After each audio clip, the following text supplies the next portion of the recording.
From MTN News, this is Montana This Morning. As the war in Ukraine continues, people here in Montana are figuring out ways to show their support. I'm MTN's Lindsay Stinger, and more on that coming up. Entrepreneurship is not just for business majors as the 50K Venture invites students, faculty, and alumni to come and pitch their ideas. Happy Wednesday, Southwest Montana. It is 6:30. Chet Lehman, Matt Elwell with you here. The sun just about ready to crest the mountains over there. Beautiful. Yep. Thanks to Community Hospital of Anaconda, or ICAM. Yep, and looking outside this morning, it's going to be a beautiful sunrise. The afternoon may be a little damp, though. I don't know, it's still beautiful to be able to get some rain this time of year, and it does look like that'll be the case later in the day. Right now, 20s for most of us. Wouldn't be surprised to see a few showers trying to crop up as you get closer to the noon hour. It's the mid-afternoon that we see the best potential of heavier rain showers working across the area. It does include some mountain snow, and we see some slushy conditions on the Bozeman Hill by the time you head into the late afternoon and early evening. Now, our rain chances holding through the afternoon and evening, but our temperatures not dropping off dramatically over the next couple of days. We do have the chance of some snow in the forecast.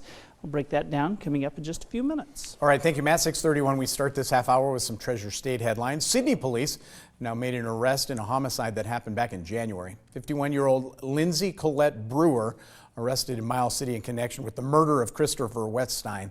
The 50-year-old Wetstein was found dead in his bed after police went to conduct a welfare check. He'd been shot in the head. Police say that Brewer was a longtime friend and business associate of Wetstein, and that a 9mm handgun tied to the crime was found in her home in Forsyth. Brewer being held on $500,000 bond. 6:32 now. Russian invasion of Ukraine has displaced millions of refugees, including some former Montana exchange students.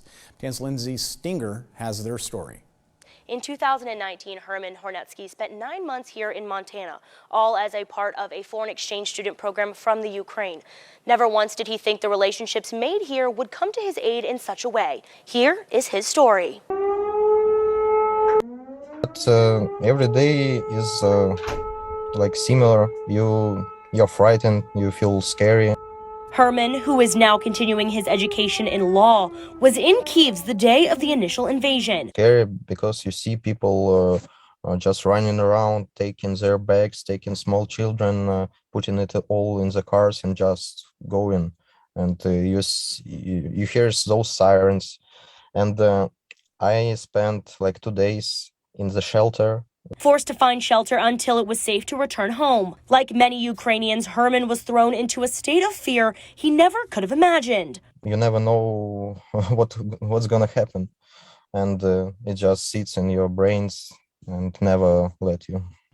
Meanwhile, his friends here in Montana were left waiting, watching, and hoping for Herman's safety. And he would send me videos of like the bombing and the sirens going off and him in shelter throughout the day. And I'm like, this is just insane. Like, I can't imagine being in his shoes. And just like the feeling of hopelessness because we can't help him, but just to know that he's been like a part of our lives, and it's just super unfortunate for him.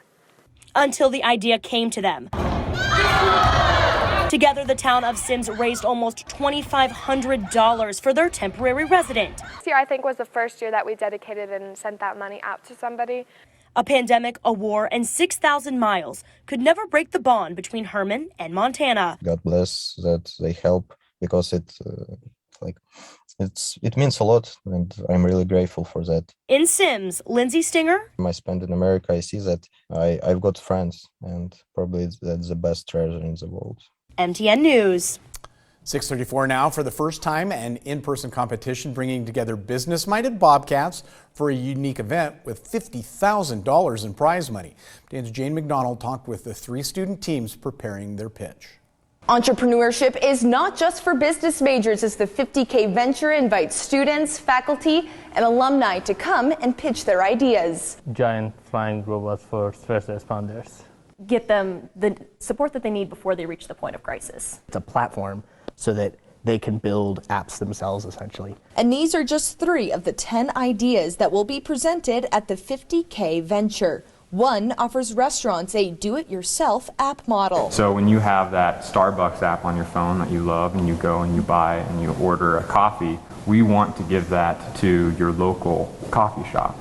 Another addressing mental health on campus. Typically, the idea of hiding behind a screen is seen as a negative effect, but we want to use it to shorten the threshold between meeting a person and making that connection. We want you to spend as little time on our app as possible. And utilizing drones and robots to assist first responders in avalanche rescue and fire suppression efforts. You put less human life in danger when you have to do, search and rescue mission. Eventually, that's our goal, to make sure our first responders using today's technologies. One at a time, the teams will compete in front of a panel of judges and an audience. You have this great idea, but there's lots of great ideas. Turning them into a company is a whole different process. And that process will be kick-started by the venture. Each team will walk away with $1,000 along with prize money for the winning teams at the competition. That means really making it a reality. That money means development and start doing good on a very, very quick timetable. It may be a competition, but at the end, it's the experience that these competitors will hold with them. It has the name of competition, but at the end, what I found that we end up being like really good friends with everybody that's competing.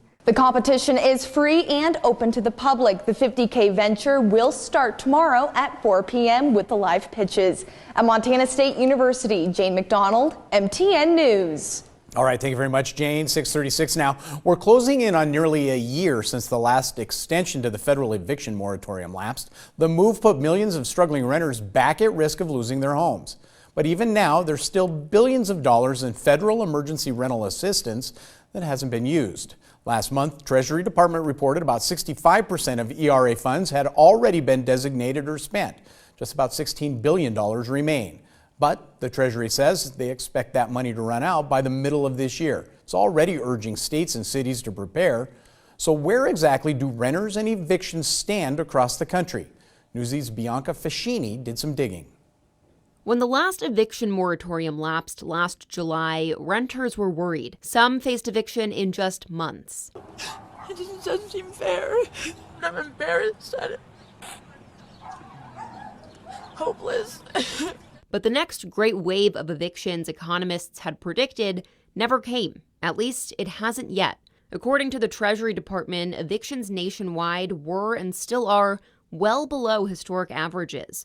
Economists credit that in large part to the moratoriums in place during COVID's darkest days, as well as nearly $47 billion in federal emergency rental assistance. Princeton's eviction tracker estimated the CDC's moratorium alone prevented at least 1.5 million evictions across the country, but federal, state, and local policies combined prevented closer to 2.5 million. I had the possibility that I was going to be homeless added on top of like the fact that I couldn't find a job. Eviction rates nationally are still holding relatively steady, but as 2021 closed, eviction filings in Cincinnati, Houston, Gainesville, Florida, and Columbus, Ohio exceeded 85% of the historic average. In Las Vegas, just over 125%. And now, nearly 9 months since the last moratorium expired, the federal government is still providing rental support, but those funds will run out in the coming months. Some local agencies are already taking steps to preemptively curb an expended surge in evictions. We've seen people come through our doors that have never needed assistance with anything before, but because of everything that has happened over the past 24 months, they found themselves in a situation where they needed just a little bit of help. But experts are still worried about the reality that may be coming this spring. Folks that are paying more at the pump or at the grocery store for groceries and gas to get themselves to work are having to make very hard decisions about where scarce dollars will go towards. Bianca Fascini, Newsy, Washington. All right, time for a break here on Montana This Morning.